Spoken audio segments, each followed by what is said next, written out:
Vamos a ver cuánto frío hace hoy.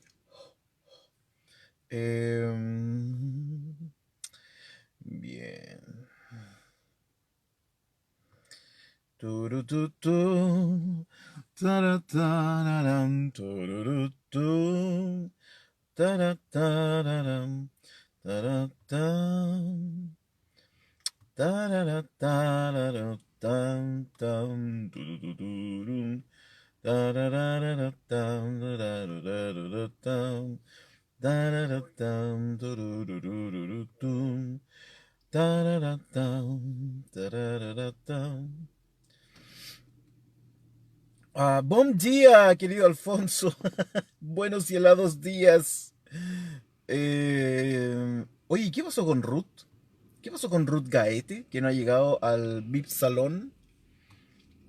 ¿Qué ha pasado? ¿Qué ha pasado? Am,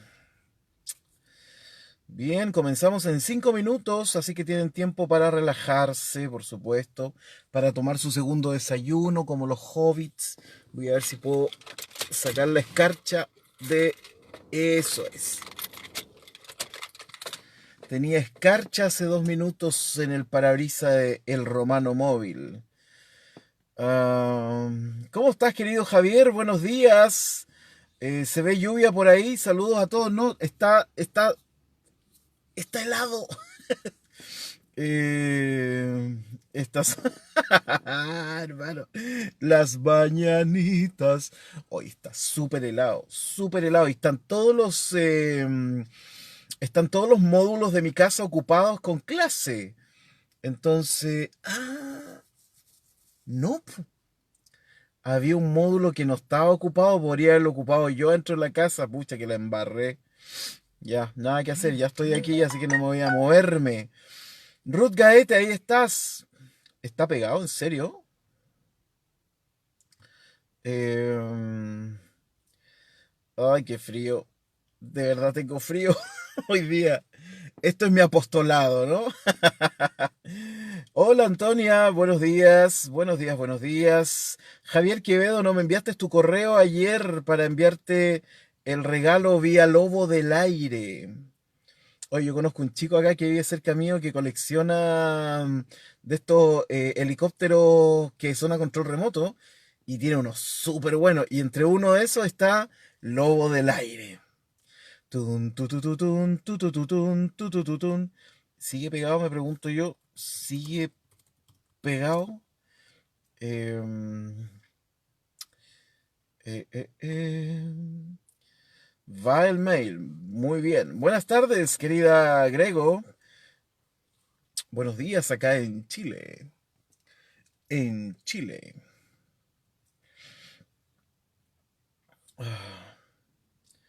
Nos quedan 3 minutos. Tararatam, tararatam, taratam, turururutum. Mientras tanto, vayan abriendo sus Biblias en el capítulo 6 de Eclesiastés. Hacedlo.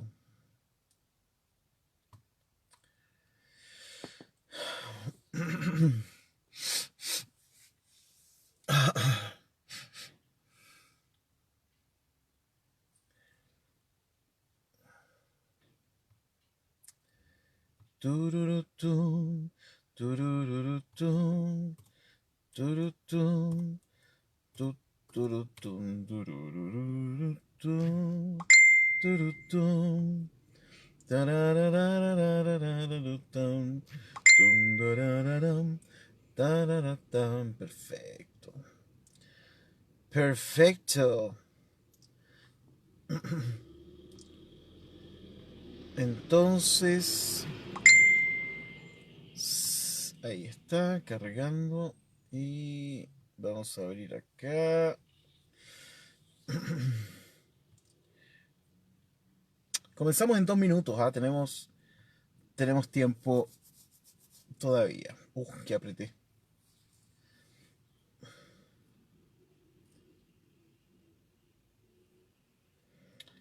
Ya.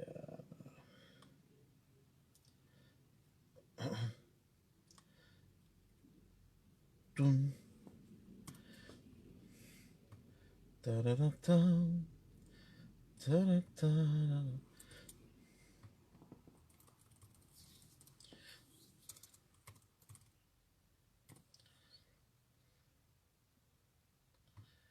Yeah.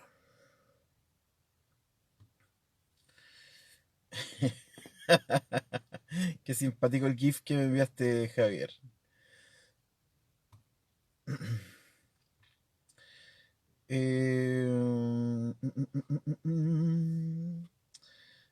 Eh, hay alguien aquí que yo no sé si en YouTube están o no están, ¿no?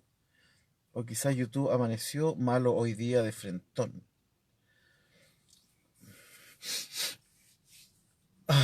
¿Qué lado está? Puro Hebel. Eh, ahí sí. Javier Quevedo, acabo de enviarte Nuaj. Revisa por favor tu bandeja de entrada. ¿Quiénes llegaron? Josineya, Gabriel, Lucas, buenos días. Buenos días. Dice hoy mi secretario pondrá la traducción. Estoy en trámites del auto. Eso es, ya, muy bien. Hoy hablando de trámites del auto, yo tengo que hacer también eso uno de estos días. Porque la semana pasada no me resultó. Yo no sé si YouTube está saliendo, creo que no, ¿no? Ya, 9 de la mañana con 5 minutos y vamos a arrancar inmediatamente. 5 grados dice allá en la zona central, en la quinta región. Yo sin ella, acá no sé cuántos no grados habrá, pero está muy helado. De hecho, no me bañé. Así que se sienten un olor allá en sus lugares. Claro, alguien se preguntará, si Emir se va a vivir a Alaska, entonces no se bañaría nunca. Esa es una cuestión, es una cosa a dilucidar, ¿no? Ruth Erika está por acá, entonces YouTube definitivamente no pasa nada. Eh, ya, así que vamos a hacer la transmisión por acá solamente. Ya, 9 de la mañana con 6 minutos, partimos con el capítulo número 6 de Eclesiastés.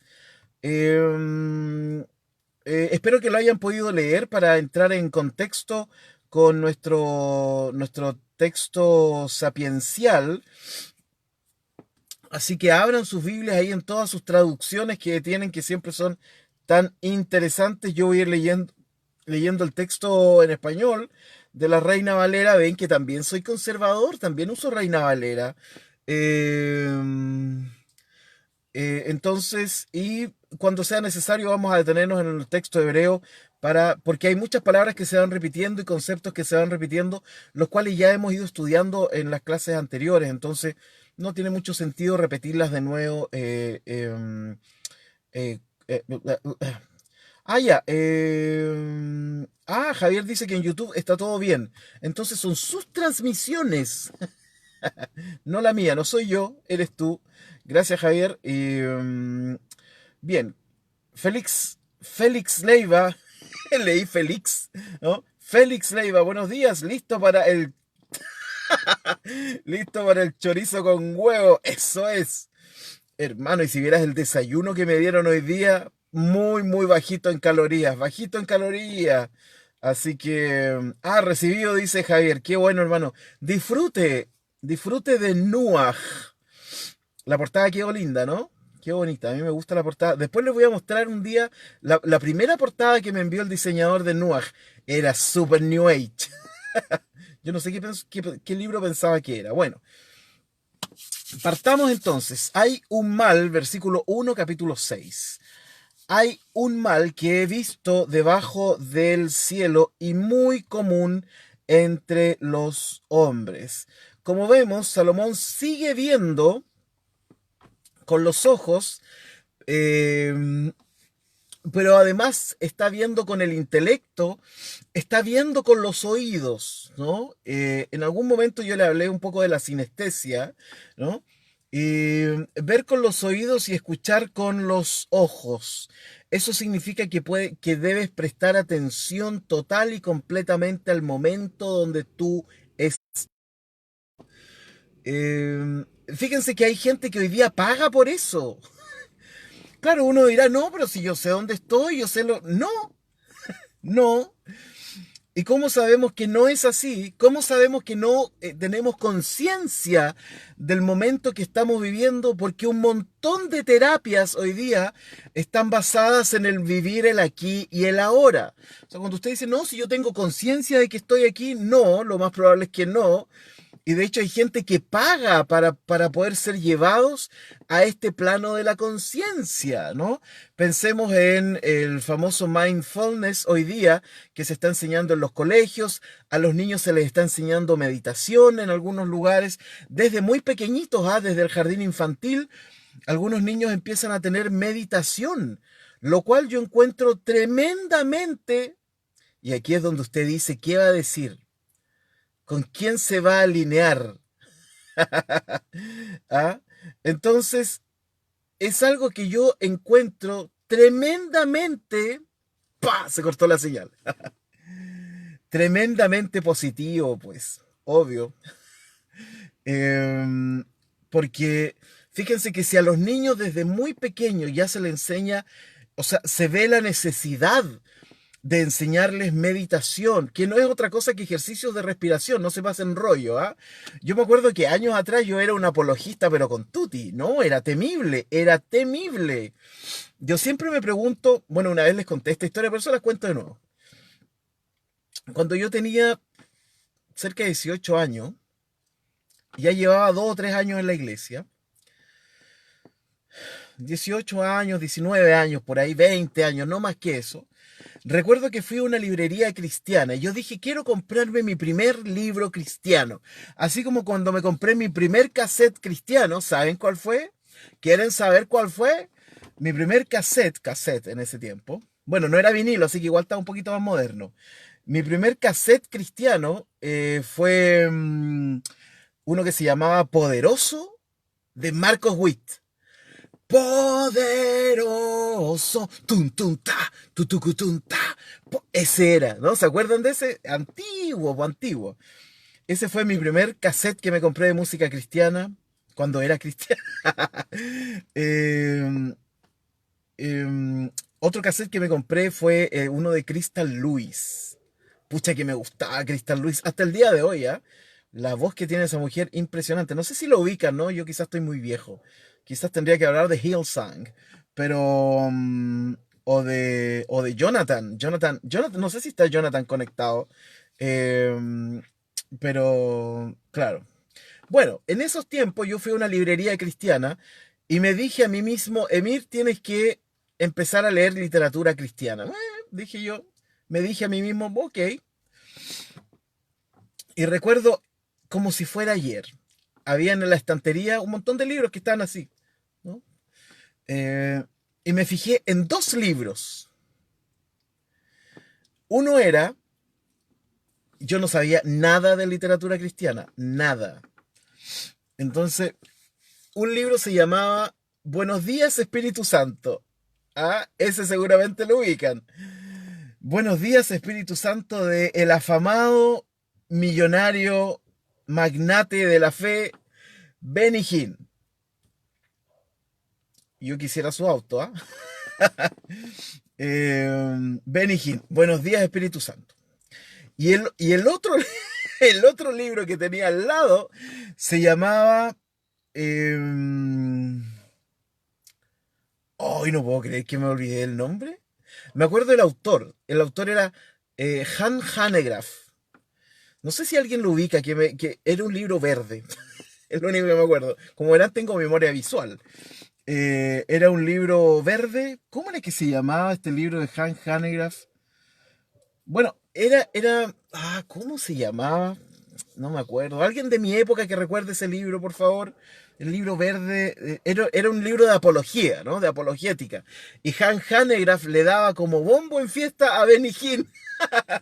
Entonces, porque Han Hanegraaff, él creó una asociación que se llamaba, y que eran conocidos en Estados Unidos como los cazaherejías.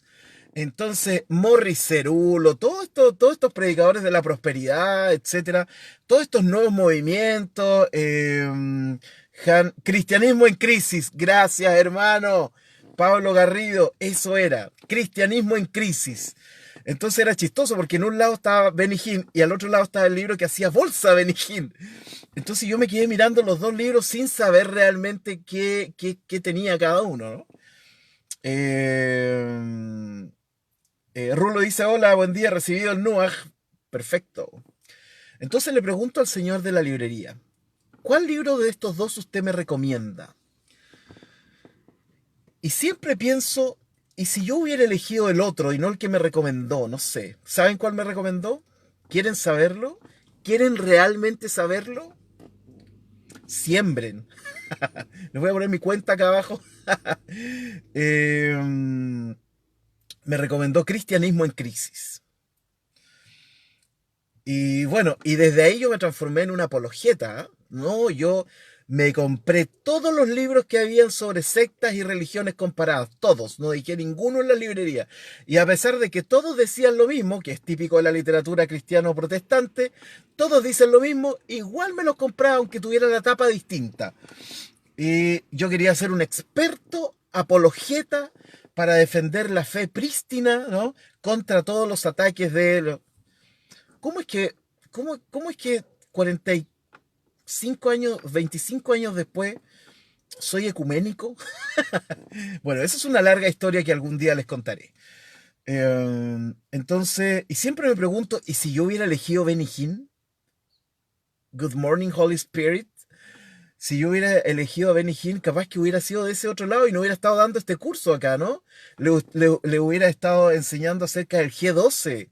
Les hubiera invitado a tener un encuentro, un reencuentro, ¿no? Etcétera. Iba a decir y les hubiese vaciado los bolsillos, pero no quise decirlo porque iba a sonar mal. Entonces, ¿cómo llegué a este tema? No me acuerdo muy bien, ¿no? Así que yo en ese tiempo era un súper apologeta, pues yo era experto o sea, perdón, no era experto. Uno leyendo esos libros no se hace experto en nada. La verdad es que uno repite como lorito nomás, ¿no? Eh, Lucas Lanchi dice, serías millonario y bueno, y no estaría pasando frío aquí en el Romano Móvil, que tiene la calefacción media mala, etcétera. Claro, si hubiera elegido Buenos Días, Espíritu Santo, estaría en otro lado. Habría tenido mi iglesia allá en Estados Unidos, no acá. Eh, Pablo Garrido dice, aún es tiempo. Bueno, ya, volvamos a Eclesiastés porque ni sé por qué llegué a este tema, pero hice un hilo conductor. Lo hice, pero ahora no sé cómo. Hay un mal que he visto debajo del cielo y muy común entre los hombres, dice el versículo 1 del capítulo número 6. Literalmente, la verdad es que no sé por qué Casiodoro de Reina puso cielo. Habría que consultar los manuscritos antiguos que él vio, porque bueno, en los capítulos anteriores a veces se cambiaba debajo del sol por debajo del cielo. Pero el texto hebreo dice literalmente Tahat Hashemesh, debajo del sol. Y no sé por qué Casiodoro de Reina le puso debajo del cielo, ¿no? Alfonso, no sé si estás ahí, pero bueno, la Septuaginta en el fondo también dice el Elión, ¿no? Elión creo que dice. Alfonso, si me puedes ayudar con eso, corroborar esa información. Ahora ya me perdí si la Septuaginta dice cielo o dice sol. Bueno, pero el asunto es que el texto hebreo dice sol y Casiodoro de Reina puso cielo.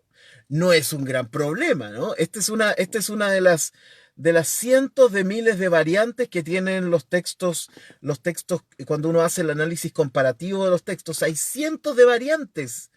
Pero muchas de estas variantes tienen que ver con cositas como esta, que no pasan, ¿no? Buenos debates pueden ver ahí respecto a las variantes textuales del Nuevo Testamento con el querido hermano Bart Ehrman, ¿no? Bueno, fue hermano hace tiempo, ¿no? Yo creo que va a volver al redil en algún momento, ¿no? Siempre volvemos. Entonces, estas son una de las variantes textuales, ¿no? Entonces, claro, en el Nuevo Testamento, no sé, hay 8000 variantes textuales y en la Biblia completa hay no sé cuántas miles de variantes textuales. Pero muchas de estas variantes textuales tienen que ver con cositas como esta, ¿no? Cambio de palabrita por otra, una comita por aquí, por allá, etcétera. No son cosas que, claro, hay ciertos textos, por supuesto, que son un poco más densos teológicamente, y ahí hay que entrar a picar un poquito más suave, ¿no? Eh, iba a cantar una canción, pero como que no venía al caso. Entonces, ya, eso. ¿Cómo podemos mezclar reggaetón con variantes textuales de los manuscritos antiguos? Eso no solo ocurre en esta clase. Alfonso dice correctísimo, la Septuaginta dice sol. Más allá del sol, más allá del sol. Claro, la palabra es Elion. ¿Ah? Ahí está. Ahí está el texto. Yo tengo un hogar, hogar, bello hogar, más allá del sol. Turun, tun, tun. Cuán gloriosa, todos juntos, será la... eh, mm, ah, ah, eh, eso, Yosinella dice, llegaste ahí por la portada de su libro. Sí, sí. Em, bien, sigamos entonces. Ya le hablé un poquito de la variante textual. Entonces, ¿de dónde Casiodoro de Reina sacó cielos? Quizás se confundió, ¿no? Pero no pasa nada, cambiar cielos por sol a esta altura no pasa nada. Bueno, el comentario ortodoxo dirá al final, en vez de decir, y muy común entre los hombres, voy a leer el texto de nuevo. Hay un mal que he visto debajo del cielo, Reina Valera, texto griego y hebreo, debajo del sol, pero no pasa nada. Y muy común entre los hombres. El comentario ortodoxo Yehudí dirá y que es muy grande sobre la persona, ¿no? Y que es muy grande sobre la persona. Por otro lado, el Midrash dirá y dará un giro total en este texto. Miren, lo voy a leer de nuevo en Casiodoro de Reina. Hay un mal que he visto debajo del cielo y muy común entre los hombres. Y el Midrash dice, hay un mal que he visto bajo el sol y que es muy grande y que la persona hace. Miren, esto es interesante. Bueno, la verdad es que no es tanto un giro, sino que es una forma distinta de escribirlo. Ahora hay otro mal, ¿no? Entonces uno se pregunta, ¿qué onda, Kohelet? ¿Qué onda contigo, no? Porque ya venía en el capítulo anterior, si ustedes se fijan como que si hubieran como dos némesis, o cuáles son los némesis de Kohelet, némesis entendido, ¿no? Caricaturescamente como el enemigo, ¿no? El otro, el contrario, ¿no? Si hubieran némesis hasta aquí, en Kohelet tenemos que parece que él tiene un problema con el tiempo, ¿no? Definitivamente como que se resiste al tiempo, hay una resistencia al avanzar del tiempo y muchas de sus preguntas tienen que ver con qué ocurrirá conmigo después, qué terrible la muerte, que vamos a ir a parar al mismo hoyo que los animales, no sabemos qué viene después de la muerte y qué pasa con todo lo que yo trabajé, etcétera. O sea, hay un némesis y parece que tiene que ver con lo temporal en Kohelet.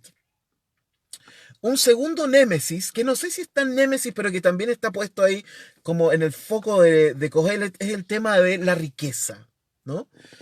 Y hemos interpretado la riqueza de varias formas en el capítulo 5, pero sigue siendo un tema para Kohelet. Pero no solo la riqueza, si el problema no tiene que ver con la riqueza, eso tenemos que decirlo una y otra vez, igual que en el Nuevo Testamento, el problema no tiene que ver con la riqueza, tiene que ver con dos cosas. Primero, cómo obtuviste la riqueza y segundo, a quiénes beneficiaste con tu riqueza. O sea, la riqueza no es el problema y eso es un continuum en el Nuevo Testamento en donde Jesús dice que el problema no son las cosas, ¿no? El problema es cuando le das demasiada importancia a las cosas. Yo lo he dicho esto incluso en el Nuaj, ojo, hay Nuaj, lo dije en alguno de los 54 reflexiones que hice. Lo que Jesús es que le quita la sacralidad a las cosas y le devuelve la sacralidad a las personas. Eso es lo que hace Jesús. Le quita la sacralidad al Shabbat y se la devuelve al ser humano. Le quita la sacralidad al templo y se la devuelve al ser humano. Le quita la sacralidad a las leyes, a la halajá, y se las devuelve al ser humano. Una y otra vez le quita lo sacro porque parece que la religión tiene esta forma de producir sacralidades en las cosas. ¿ya? Y ustedes lo saben muy bien. Todos quienes hemos pasado por el mundo evangélico sabemos muy bien de esto, que la guitarra es sagrada y no podéis tocar la canción I Want to Be Free de Freddie Mercury con la guitarra que canta cuán grande es él el fin de semana, digamos. La batería, el bajo, el teclado, etcétera, las bancas de la iglesia, no sé, el templo. Pero, perdón, cuando yo digo esto es evangélico, me refiero a que esto es en todas las religiones, es porque yo la conozco, ¿no? Pero todas las religiones van a tener la tentación constante y usualmente ceden a esa tentación de poner la sacralidad en las cosas. Entonces Kohelet tiene como este problema, ¿no? La riqueza. ¿Qué has hecho con tu riqueza? ¿Qué haces con tu riqueza? ¿A quién beneficiaste con tu riqueza? Obviamente uno no puede decir, bueno, a mi familia, eso no vale, digamos, ¿no? Entonces, Jesús lo dijo, ¿no? ¿Qué sacas de amar al que te ama? Digamos, ¿dónde está la gracia en eso? Eh, entonces, Némesis uno, el tiempo. Némesis 2, las riquezas. Por ahí va. Por ahí van los némesis de Kohelet.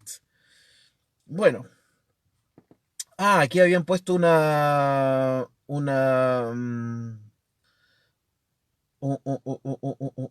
un momentito. NTLH, el nombre de yo sin ella. Muy bien. También he visto otra cosa muy triste que sucede en este mundo. Dios le da a algunos. Ya. Pero es el versículo 1, ya. Todavía no pasamos al 2. Casi estaba arrancando con el versículo 2. Para poder terminar de decir el comentario como corresponde. Entonces, eh, Emike Bauer dice, Lutero dice bajo el sol. Bien Lutero, bien ahí, ¿no? Apegadito al texto original. Eddie García dice, buen día, el tío Casiodoro habrá confundido Hashamesh con Hashamayim debido a que las tres primeras consonantes son iguales. Fíjate que yo sospecho, Alfonso. Sí, porque de hecho más de alguna vez yo leyendo el texto también los confundí. Se parecen, pues. Shemesh, sol, Shamayim, cielos. Se parecen harto. Así que es una buena hipótesis, querido hermano. Bien, entonces ahí están los némesis que va mostrando Kohelet hasta aquí, ¿no? Hay otros que van a aparecer después, de hecho hay algunos esbozados, ¿no? ¿Se acuerdan que en el capítulo 5 o en el 4, ya no lo recuerdo muy bien, aparece el texto sobre la justicia, ¿no? Ahí donde tú esperabas ver justicia, hay corrupción. El otro némesis, ¿no? Está esbozado porque después volverá sobre él, ¿no? Entonces tenemos el tiempo, tenemos la riqueza y tenemos la injusticia como los grandes némesis o temas de Kohelet. Kohelet sigue mirando con atención, ¿no? Porque nuevamente aparece la palabra raiti, otra vez dice he visto, ¿ya? Sigue mirando con atención los males del mundo. Y no nos dejará ir tan fácil a los pastos delicados y a las corrientes de agua, como dice el Salmo. Entonces veamos ahora cuál es el siguiente mal que ha visto el congregador, porque aquí dice, hay un mal que he visto debajo del cielo y muy común entre los hombres. Bueno, ¿cuál es el mal? ¿No? Veamos entonces cuál es el siguiente mal que ha visto el congregador, que debemos decirlo, que en una época tan positivista como la que vivimos nosotros hoy día, me pregunto si hubiera podido congregar a alguien con su forma de ver el mundo. Porque por eso ustedes seguramente han escuchado, o ustedes mismos quizás pensaban, que Kohelet es como un poquito deprimente, ¿no? Eh, Algunos le llaman pesimista también, ¿no? Y otros le llamarán realista. Yo prefiero decir que Kohelet es un hombre que mira el mundo. Por supuesto, uno puede elegir qué cosa mirar del mundo, eso es verdad. Pero otra cosa también es cierta, que uno no puede elegir siempre ver las cosas buenas del mundo, ¿no? No podemos ser positivistas crónicos. O sea, debemos darnos cuenta que existe el mal. O sea, Jesús mismo lo dice, ¿no? En el Padre Nuestro, líbranos del mal. Entonces, no podemos ver todo demasiado, porque ser como demasiado positivista es también de alguna forma ser demasiado infantil, ¿no? Es estar como demasiado infantilizado frente a la vida. Y la vida tiene dureza, pues. Claro, la vida tiene sus reveses, tiene su dureza, tiene su llanto y hay que vivirlo, llorarlo, lloriquearlo, etcétera. Pegarle a las paredes, lo que sea, ¿no? Pero la vida tiene de eso también. Entonces, no sé si el congregador Kohelet sería tan congregador en una época en donde los predicadores se espera que sean más coach que predicador, ¿no? Ahora, tampoco tengo grandes problemas con ser coach, digamos. Pero esta cosa de ser, de incentivar siempre lo positivo, así como, no, es que está todo súper bien y todo. No está todo bien, ¿no? Está todo mejorable, podríamos decir. Pero no podemos, el reino de Dios jamás podrá decir en esta tierra, estamos súper. No, esto es mejorable. ¿Por qué? Porque siempre van a haber nuevas esclavitudes que esclavizan al ser humano. Y el cristianismo debe ir ahí para liberar de nuevo. Si ese es el sentido total de la escritura. La palabra que define a toda la escritura no es amor, es libertad. El amor está contenido en la libertad, pero no es toda la libertad, ¿no? Versículo número 2. Este versículo está larguito, ¿no? Y del hombre a quien Dios... Ah, ya, el del hombre... Ya, voy a leer los dos seguidos mejor. 1 y 2. Hay un mal que he visto debajo del cielo y muy común entre los hombres. ¿Cuál será? El del hombre a quien Dios da riquezas y bienes y honra, y nada le falta de todo lo que su alma desea. Pero Dios no le da la facultad de disfrutar de ello, sino que lo disfrutan los extraños. Esto es vanidad y mal doloroso, ¿no? Fíjense que ahora a las riquezas, a los bienes, se suma el honor, que en hebreo es kavod, así se dice, ¿no? El kavod.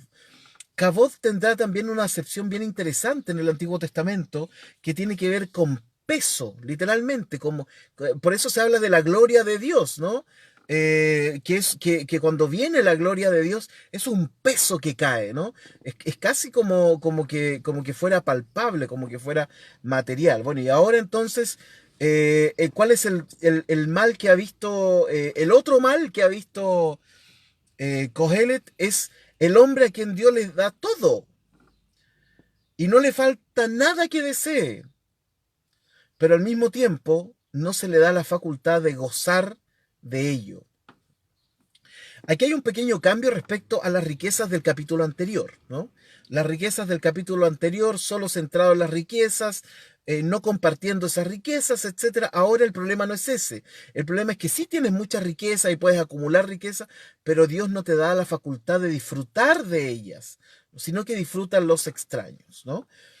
Hay un pequeño, muy pequeño cambio ahí, como decía el conquistador hace tiempo, un pequeño cambio de ritmo. La TLA dice, y colocó esta versión aquí, Ruth, a veces Dios nos da mucho dinero y honores y cumple todos nuestros deseos, pero al fin de cuentas son otros los que acaban disfrutando de todo. Eso a mí me parece algo terrible y sin sentido. Buena traducción. Alfonso, si pudieras por favor colocar el versículo 2 aquí a continuación, porque si no me pierdo buscándolo hacia arriba con la flechita. Y me parece que ahí puede haber algo interesante también. Bueno, después dice, y nada le falta lo que su alma desea, pero Dios no le da facultad de disfrutar de ello. El texto no dice disfrutar, el texto hebreo dice comer, no, literalmente, ahora no pasa nada, ¿ya? No pasa nada disfrutar con comer, digamos, ¿no? Y por otro lado, al final dice esto es vanidad y un mal doloroso. El texto hebreo dirá que también esto es una enfermedad, ¿no? No solo es un mal doloroso, sino que es una cosa enfermiza, ¿no? Esto de... ahora, es súper interesante y tiene que ver mucho con lo que conversamos ayer acerca de que dice que Dios da riquezas, bienes y honra, pero después es Dios que no le da la facultad de disfrutar de ello, ¿ya? Esto aparece en el versículo 2. Entonces, y vamos a corroborar que efectivamente aparece la palabra Elohim dos veces. O sea, sí, está, el texto está diciendo que Dios da esto, pero Dios no te permite disfrutarlo. Tiene totalmente que ver con lo que hablamos ayer acerca de esta visión pasiva del ser humano en el Medio Oriente, ¿no? Que Dios da y Dios quita, ¿no? Esto es como que el hombre no tiene injerencia acerca de esto. Por eso esta idea oriental, donde yo soy un ente pasivo frente a un mundo movido absolutamente por Dios, le hizo tanto sentido a los reformadores, po. Ya los reformadores llegaron a la conclusión de que, claro, nosotros no tenemos ninguna injerencia en el mundo. Y finalmente esta pasividad medio oriental que es traspasada a través de los textos bíblicos orientales, entonces esto finalmente se transforma en la teología de la predestinación, por ejemplo, ¿no? En donde tú no tienes nada que hacer. La teología de la gracia también va por ahí, ¿no? Tú no tienes nada que hacer, no tienes ninguna injerencia, ¿no? Y claro, en el Medio Oriente esto tenía que ver con que, no sé, si llovía o no llovía. Fíjense que si esto lo retrotraemos, esta cuestión está anclada en el inconsciente humano colectivo más primitivo respecto a lo que nosotros pensábamos en referencia a las cosechas, ¿no? Entonces, si llovía era porque Dios quería que llueva. Si no llovía era porque los dioses no querían que llueva. Y me refiero a los dioses porque estoy pensando en una época neolítica, ¿no? La verdad es que no sé si es neolítica. Solo quería impresionarlos con un lenguaje que... ya, con la edad de bronce, ya, por ahí yo creo que ando mejor. Entonces, en esos tiempos los dioses decidían que llueve, que no llueve. Bueno, y si no llueve por mucho tiempo, alguien tenía que pagar por eso. Hemos hablado y he criticado muchísimo ya acerca de la justicia retributiva que viene de nuestros antepasados, ¿no? Primitivos y que parece que sigue anclada, la hemos perfeccionado, la hemos sofisticado, entonces sí está bien, pero sigue siendo exactamente lo mismo, ¿no? Si Dios no nos da lo que necesitamos, alguien tiene que sacrificarse, ¿ya? Alguien tiene que lanzar al volcán. Entonces, toda esta idea del Medio Oriente, ¿no? De Arabia, de Palestina, de Irak, Mesopotamia, etcétera, toda esta idea de que yo soy un ente pasivo frente a Dios, después fue trasladada hacia la Reforma. Entonces tú no puedes hacer nada. Y tu libre albedrío, de hecho Lutero en uno de sus libros dice que sí, tenemos libre albedrío, pero como para ir a comprar pan, digamos. O sea, tengo libre albedrío entre elegir pan francés y ayuya, ¿no? Entre elegir pan de molde o pan amasado. Como que mi libre albedrío se mueve por ahí. Pero en las cosas esenciales de la vida no tienes ninguna posibilidad. Es Dios quien finalmente viene y actúa, ¿no? A veces me pregunto si no seguimos pensando igual que las sociedades agrícolas de la edad del bronce. Pero me lo pregunto nomás, ¿no? Porque si me lo respondo, estamos mal. Em, Gracias, querido Alfonso. Dios le da a algunos todo lo que desean, riqueza, propiedad y fama. Ajá. Pero, ay, se me corrió. Pero después no los deja disfrutar nada de eso. Y es algún extraño quien no él. Esto también es una ilusión y no está bien. Hermosa traducción. Lucas coloca, sea realista o si es muy negativo, Cogelet es dependiendo de cada uno, pero sí creo que lo que hace mucho es reflexionar sobre varios temas que no tienen respuesta, de tal manera que hasta nos sorprende y es un ejercicio que comúnmente no lo hacemos. Reflexionar, exactamente, querido Lucas. Son temas sobre los cuales no nos detenemos, ¿no? No, para nada. Entonces, sigamos con el texto. Yo quiero que entiendan esta parte, ¿no? Es muy importante entender cómo en el Medio Oriente se piensa acerca de Dios, ¿no? Entonces, si yo salgo de la casa, me tropiezo y me caigo de trompa al suelo, es porque Dios tiene un propósito con eso, ¿no? Eh, y, se, y lo que pasó a Job, ¿no? De pronto vino el Satán y le quitó todo, ¿no? Las propiedades, los hijos, le mató. Entonces, y Job finalmente termina como maldiciendo su nacimiento, ¿no? Pero no intenta cambiar esto.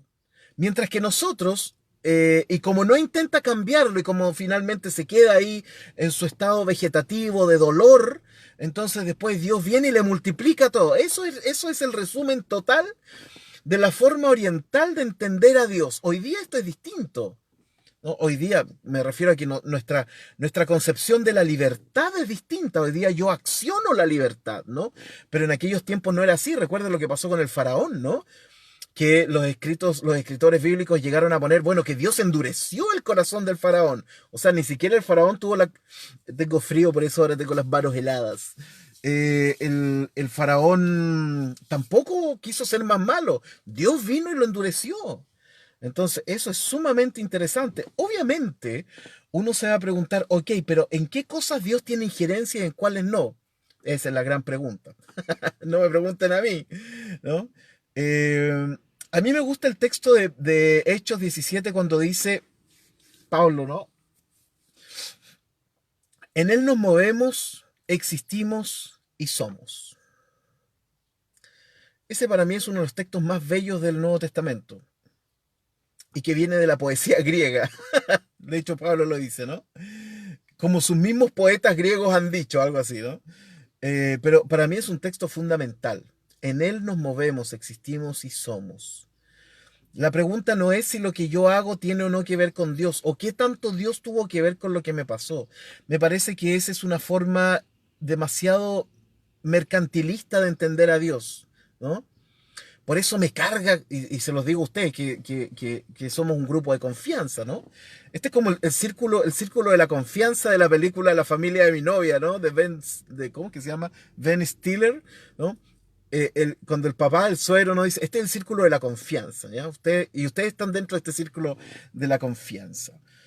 Entonces a mí me causa muchísimo conflicto cuando a alguien le va bien y lo va publicando en las redes sociales diciendo que Dios, o gracias a Dios, yo digo, me cuesta eso, me cuesta mucho, ¿no? Dios nos bendijo, no sé con qué cosa y todo, pero nadie coloca las cosas malas, ¿no? Gracias Dios porque me echaron del trabajo, gracias Dios porque me separé, gracias Dios. Entonces finalmente el mensaje que transmitimos o que transmiten estas personas es que las cosas buenas vienen de Dios, ¿no? Entonces a mí me parece que es un poquito peligroso eso. Para mí, ¿no? Lo digo a nombre totalmente personal. ¿Ya? Si ustedes le regalan un Hammer y quiere poner la foto ahí en Facebook y dice, gracias Dios porque ahora tengo un Hammer para ir a hacer misiones.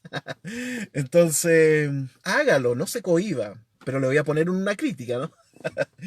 Le voy a poner una carita triste en el... Entonces, a mí me cuesta mucho eso, ¿no? No quiero, no puedo, yo no puedo decir si esto tiene que ver o no con Dios, ¿no? Pero a mí personalmente me cuesta asociar a Dios a las cosas buenas y bonitas que nos pasan, ¿no? Por eso me gusta este texto de Hechos. En él nos movemos, existimos y somos. Y yo llego hasta ahí. No puedo llegar más allá. No puedo decir dónde está o no está Dios. Qué cosa está haciendo o qué no está haciendo, ¿no? Que si se me echó a perder el auto y tuve que cambiarle el motor, es porque Dios quiere que me compre un auto mejor. Quizás no. O sea, no. ¿No?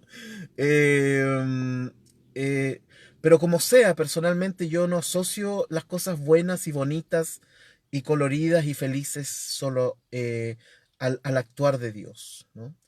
Para ser justo tendría que, si esa fuera la lógica, tendría que asociarle las cosas malas también a Él. ¿Y dónde quedo yo? Y mis decisiones, y mis metidas de pata, y mis aciertos, ¿dónde quedan? Eh, Alfonso, antes de irse a clase, colocó aquí. eh, Han colocado otras cositas. Oye, han colocado hartas cositas. Comunidad Cristiana La Unción colocó cómo entender en ese contexto la voluntad de Dios. Ernesto Estrada colocó eso. Yo escribí en el NUAJ una entrada justamente acerca de la voluntad de Dios. Y dije lo siguiente, y lo sigo creyendo, digamos. Yo no creo que la voluntad de Dios esté fuera de nosotros. no es un camino, ¿no? No es como uno de los libros de apologética que yo me compré que se llamaba ¿Cuál camino?, que escribió una señora en Argentina, era bien bueno el libro. Yo no creo que la voluntad de Dios sea A o B. Yo creo que nosotros, en la medida que estemos conectados a la vida espiritual y a la vida terrenal, es decir, estemos conectados con Dios mismo, llevamos la voluntad de Dios en él. Por lo tanto, cualquier decisión que tomemos tiene que ver con la voluntad de él, creo, ¿no? Entonces, lo que quiero decir es que no es que la voluntad de Dios sea la puerta A, la puerta B o la puerta C, sino que en realidad la voluntad de Dios está en quien tiene que elegir, no en lo que se elige, ¿no? Sino en quién tiene que elegir. Eso diría yo. Erika dice, tal vez la enseñanza es que mucho dinero hace tan mal que es imposible escapar. Lo veo atrapado a Kohelet. Me imagino al primer Rockefeller que cuando se iba a morir cachó que tenía tanta plata que no sabía qué hacer con ella. Bueno, es una forma de decirlo, ¿no? Alfonso colocó, los sabios dicen que... Ay, se me fue. Los sabios dicen que Dios fortaleció el corazón de Faraón para que él pudiera pararse frente a Dios y ser libre en sus decisiones. Si no, ¿cómo podría haber resistido a un Dios todopoderoso? Buena, súper buena. Eh, Antonia dice, habla de los muchos caminos, que no solo es un camino, claro. Exacto. Yo no creo que la voluntad de Dios sea tomar un camino determinado. Nosotros somos el camino. El camino, por supuesto, en términos de la decisión que tenemos que tomar. Entonces la voluntad de Dios no está fuera, ¿no? Por eso en la medida que nos conozcamos profundamente, que administremos nuestra espiritualidad, nuestro ser interior, amando al otro, ¿se acuerdan que lo dijimos ayer? Que uno tiene que estar amando al otro, no es que yo primero me soluciono y digo, no, es que primero tengo que solucionarme y después voy a amar al prójimo. No, no, no, no. Mientras vas amando al prójimo, tienes que irte solucionando al mismo tiempo. Es horizontalidad, ¿no? Eso es para mí la voluntad de Dios. No es que uno tenga que elegir, ¿no? Tenemos un problema. El mundo protestante además tiene un problema con esta cuestión de la elección.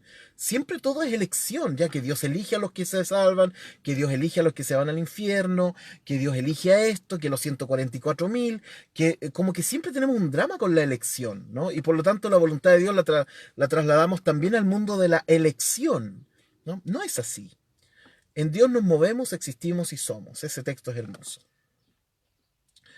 Eh, Celeste colocó, ¿qué diferencia crees que hay entre la voluntad de Dios y el propósito de Dios para las personas? Yo creo que es lo mismo. Yo creo que es exactamente lo mismo. En la medida que damos cuenta de quiénes somos desde un autoconocimiento profundo, profundo, desde el perdón que nos ejercemos también referido a nosotros y a otros, entonces yo creo que estoy en la senda. Pero no es una senda, ¿no? Es la senda simplemente, ¿no?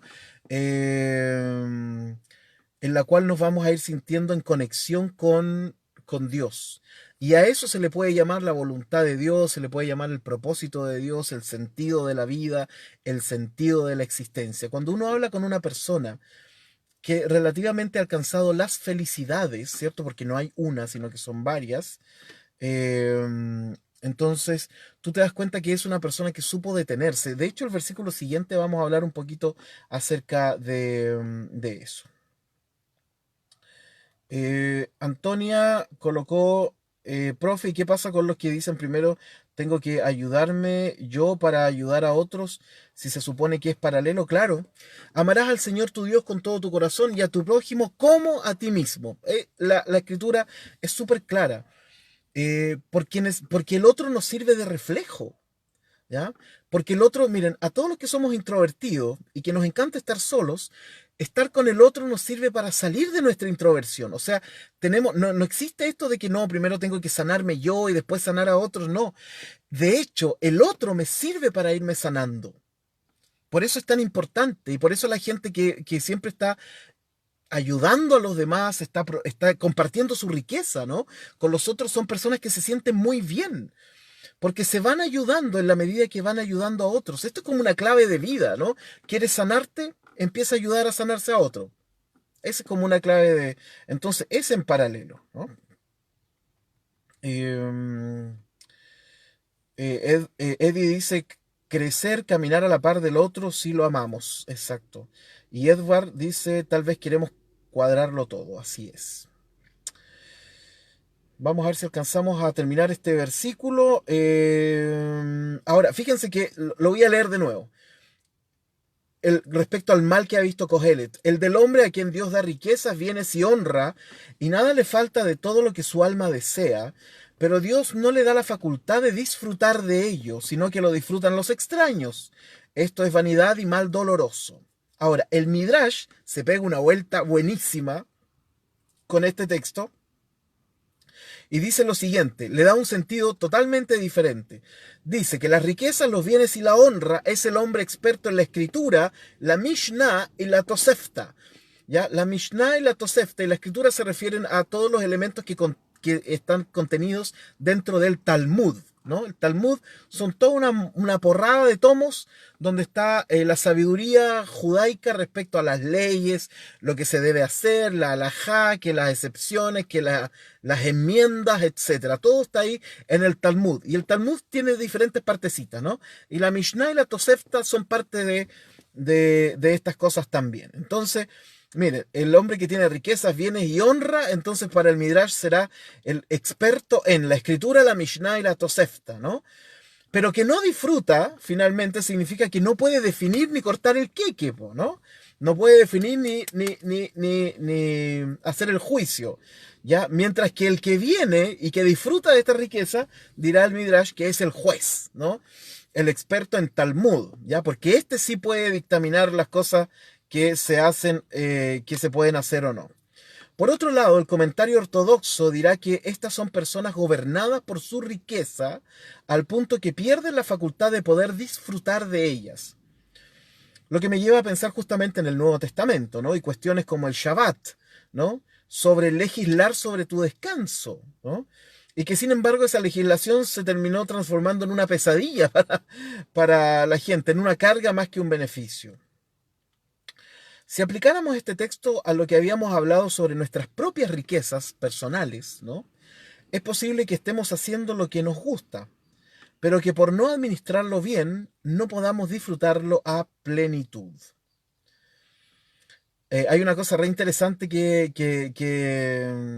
recordé acerca de este texto y todo el tema de la riqueza y todo eso, me acordé de la Divina Comedia, ¿no? De Dante Alighieri, ¿no? Y ustedes saben que en la Divina Comedia son 9 círculos, para los que estudian eneagrama, qué interesante que sean 9 círculos, ¿no? Son 9 círculos que descienden, que es el infierno, ¿no? Bueno, y adivinen quién está en el cuarto círculo. Están los avaros, po. Están los avaros, ¿no? Los que juntaron plata, ¿no? Dinero, y no compartieron. ¿Y saben cuál es el castigo que tienen ellos? Fíjense que están dos personas en el mismo círculo. Primero los avaros y después los derrochadores. Los que tomaron eso y lo derrocharon mal. Ambos tienen que empujar una piedra gigante en un círculo y cuando llegan y chocan las dos, ¡puf!, la del avaro con la del derrochador, y se insultan, se tratan mal y todo, y agarran la piedra por el otro lado y empiezan a empujarla en sentido inverso hasta que vuelven a chocar de nuevo y así están por la eternidad, ¿no?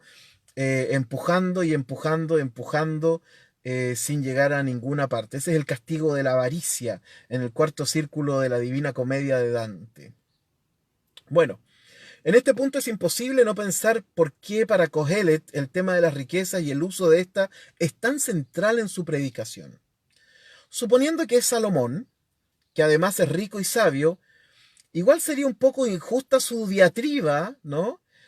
Contra los ricos que no tienen RSE, que dirán los modernos, responsabilidad social empresarial, ¿no? Porque además la sabiduría que incluso el mismo Salomón posee no vino de él mismo,